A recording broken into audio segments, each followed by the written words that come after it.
এই কই গেলা শুনছ? ওর অফিসে ব্যাগ নিয়ে আহ।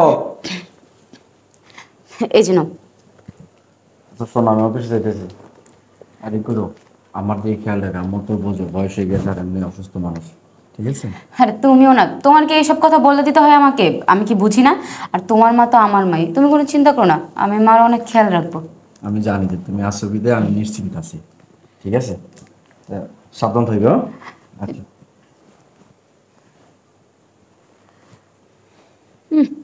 আসছে মায়ের জন্য দরদ একেবারে উতলে ওঠে। আমি সারাদিন খাইটা মরবো আর ওনার মা বিছনায় শুয়ে থাকবে, ওনার মার খাওয়াবো পড়াবো কত কাজ। দেখাচ্ছি মজা। আম্মা, এই আম্মা। কি হয়েছে বৌমা? কি হয়েছে বৌমা? কেন কি হয়েছে আপনি জানেন না? বেলা কয়টা বাজে? আপনার খবর কি? এখনো নাস্তা বানান না? আপনার ছেলে তো অফিসে চলে গেছে, আমার কি নাস্তা খাওয়ার দরকার নাই? আমার নাস্তাটা কোথায়? বৌমা আজকে তোমারটা একটু তুমি করে খাও, আমার শরীরটা ভালো লাগে না। আজকে আমার রাতে না গায়ে অনেক জ্বর উঠছে, শরীর ভাল লাগতেছে না, শরীরের ভিতরে কেমন জানি করতেছে। শুনেন আম্মা, এরকম ন্যাকামি না বন্ধ করেন। ওইরকম একটু একটু জ্বর সবারই আসে, আর আমার নাস্তা আমি বানায় খাবো মানে?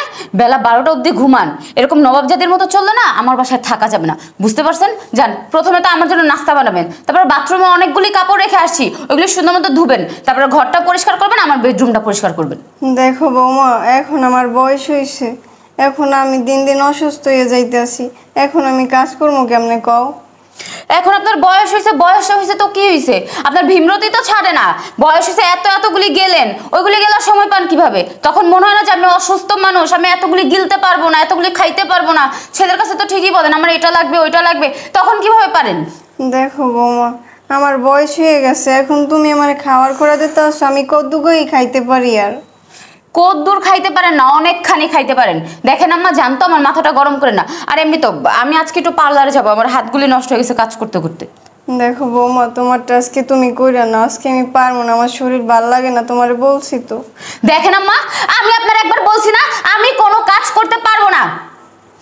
দেখো বৌমা, প্রতিদিন তো কাজ আমিই করি, আজকে আমার শরীরটা ভালো লাগে না, আজকে তোমারটা তুমি কইরা লও না। কি? যত বড় মুখ না তত বড় কথা। শোন, আমার এখানে যদি কাজ না করতে পারিস না, তাহলে থাকারও কোনো দরকার নেই। বৌমা, এটা তুমি কি করলা? আমি তোমার শাশুড়ি, তুমি আমার ধাক্কা মাইরা ফালাই দিলা, চুলের মুড়ি ধরে কেউ শাশুড়ির কও? আর তোমার দিনে দিনে সাহস বাইরে যাইতে আছে, তুমি আমার উপরে বহুত অত্যাচার করছো, আমার ছেলের কাছে আমি কিচ্ছু বলি নাই, আজকে আমি সব বলে দেবো। আমি অসুস্থ মানুষ, তুমি আমার তারপরও কাজ করো, বাসার সব কাজ আমি কোনো সময় তোমার। ওরে বুড়ি, মুখে অনেক কথা ফুটছে তাই না?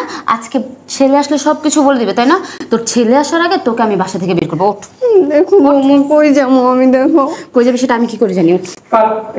আয়। দেখো বৌমা, কই যাবো আমি? এমন করো না আমার। আমার বাসায় কাজ না করতে। কিসে? হ্যাঁ, আম্মা, আপনি না এখানে দাঁড়ান, একটু সাবধানে হাঁটাচলা করতে পারেন না?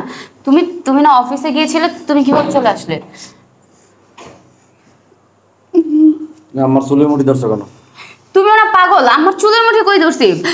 আসলে আম্মা,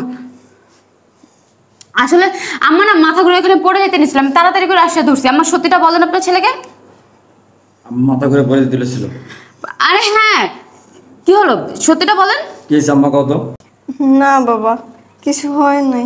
আম্মা, তুমি আমার কাছে কি লুকাইতেছো? মিথ্যা কথা বলো না কিন্তু। আরে তুমিও না, আম্মা তো বললো যে কিছু হয় না, আম্মা আসলে মাথা ঘুরে পড়ে যেতে নিছিলাম ধরছে। তুমি ওনাকে জোরাজোরি কেন করছো? তুমি চুপ থাকো, বলো কিসে? না বাবা, আসলে মাথা ঘুরিয়ে পড়ে গেছি বৌমা। আমি তোমার বলতে বলছি কি এখানে তোমার চুলের মুঠি ধরছো কেন? হয় বাবা, কি গম তোরে? বৌমা আমাদের সব সময় বাসার ভিতরে অত্যাচার করে, সব কাজ আমারে দিয়া করায়, তবু আমি বৌমারে কিচ্ছু কই না। এখন আমি অসুস্থ, আজকে বৌমারে কইতেছি আমি কিছু করতে পারবো না, তার জন্য বৌমা আমারে গাড় ধাক্কা দিয়ে ফালাই দিছে, বাসাতে বের করে দিবে। আমি আপনি এইসব মিথ্যা কথা কেন বলতেছেন আপনার ছেলেরে? আমি আরো আপনারে বাঁচালাম আর আপনি আপনার ছেলের কাছে আমার নামে মিথ্যা কথা বলতেছেন? আমার মা মিথ্যে কথা বলে? আমার মা মিথ্যে কথা বলে? হ্যাঁ, একদম চুপ থাকবি। তোর কত বড় সাহস, তোর কত বড় কলিজা, তুই আমার মার গায়ে হাত দিস? এই তোর সকালবেলা বললাম আমি তোমার মার দিয়ে খেয়াল, তুই কি বললি? আর তোমার চিন্তা করা লাগবে না, আমি তোমার মার সব খেয়াল রাখি। এই খেয়াল রাখস তুই? হ্যাঁ এখন তো মনে হয় তুই আমার মায়ের প্রতি প্রতিদিন তুই অত্যাচার করস কিরে তুই এত বড় সাহসকে দিছে আর মা এদি এত কিছু করে তোমার সাথে এত অত্যাচার করে তুমি আমাকে আগে আগে বলো না কেন বাবা বৌমা আমার হুমকি দিছে কইছে বাসাতে বের করে দেবে তোর কাছে বলে, তার জন্য আমি কিছু বলি নাই তোরে। কিরে তুই আমার মায়ের হুমকি দাস হ্যাঁ তুই আমার মায়ের হুমকি দাস কথা বলস না কেন হুমকি দাস তুই আমার মায়ের হ্যাঁ আর তুই তুই এত বড় নাটক বাস হ্যাঁ তুই তো কোনো সিনেমায় যাস না একদম চান্স পেয়েছে ভাইরাল হয়ে যাবি তুই তুই এত বড় নাটক বাস তুই আমার মায়ের কি বলস যে আমি তারে না খুব ভালো রাখি সেবা যত্ন করি তোমার চিন্তা করা লাগবে না আমি খুব খেয়াল রাখি এই খেয়াল রাখানো না এই খেয়াল রাখানো না তুই আমার মায়ের গাড় ধাক্কা দিয়ে বাইর করে দেস আমার মায়ের হুমকি দেস আমার বোঝা শেষ তুই আমার সঙ্গে করতে পারবি না তোর আমি এক্ষুনি তালাক দিব আমি তুমি কি হইতাছো এইসব? আচ্ছা বাংলা বুঝোস না না বাংলা কথা বুঝোস না ইংলিশ বুঝাবো ইংলিশ ইংলিশ বলে ঝাড়ু আছে বাসা ঝাড়ু দিয়ে বাইরে তবে বুঝাবো তোরে আচ্ছা শোনো না, আমার ভুল হয়ে গেছে, আমি একটু ভুল করে ফেলছি, আমার মাফ করে দাও মা। আপনি আপনার ছেলের বোঝান না, আমি তো আপনার মেয়ের মতোই। আজকে যদি আপনার মেয়ে এত বড় ভুল করতো আপনি মাফ করতেন না? এই আমার মা মাফ করবো না, আমার মা করলে আমি করবো না। কারণ কি জানোস, কারণ তুই এটা ভুল করস না, ভুল একটা আর অন্যায় একটা। কারণ তুই অন্যায় করছস, তুই আমার গর্ভধানী মায়ের কাছে হাত দিছস, তোর কত বড় সাহস। তুই আমার বাসা থেকে আমি বেরিয়ে যাও, আমি ভদ্র ভাষা বলতে আমার বাসা থেকে বেরিয়ে যাও। আর তোর লাইটতে তোর মাথাটা ছুটে এলো আমি দিস বাইরে আমার বাসা থেকে। শয়তানের বাচ্চা, চলো আম্মা। আর তোমার যে এত এত কিছু বাসা হইতেছে তুমি আমার আগে কেন বলো নাই? হ্যাঁ কি কমো বাবা, বোর কারণে আমি কিছু কইতে পারি নাই তোরে। এই এত কিছু তুমি এত কিছু তুমি আগে তুই বলতে এত সাহস পাইতে হয়। আচ্ছা ঠিক আছে, চলো ভিতরে চলো।